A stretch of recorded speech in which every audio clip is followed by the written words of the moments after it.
What was the impact of Marbury v. Madison on judicial review? Imagine a time when the power of the courts was not clearly defined, and the balance of authority among the branches of government was uncertain. This was the landscape before the landmark case of Marbury v. Madison. When William Marbury petitioned the Supreme Court for a writ of mandamus to compel the delivery of his commission as a justice of the peace, the case quickly became a pivotal moment in American legal history. The case centered on whether the Supreme Court had the authority to review laws passed by Congress and determine their constitutionality. Chief Justice John Marshall delivered the opinion of the court in 1803, establishing a principle that would shape the future of American governance. He declared that it is the duty of the judiciary to interpret the law and ensure that it aligns with the Constitution. This decision effectively asserted the power of judicial review, allowing courts to strike down laws that conflict with the supreme law of the land.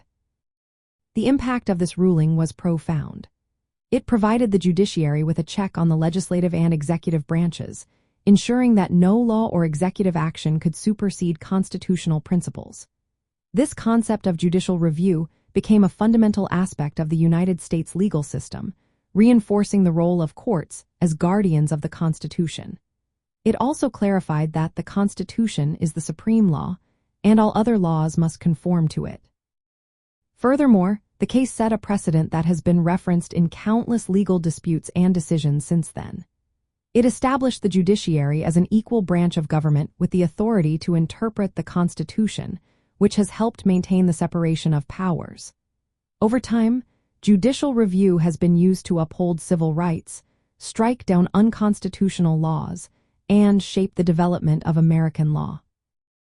In summary, the impact of Marbury v.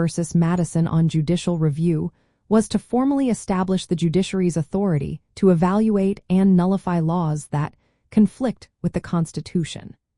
This decision has become a cornerstone of American constitutional law, ensuring that the Constitution remains the ultimate authority in the United States government.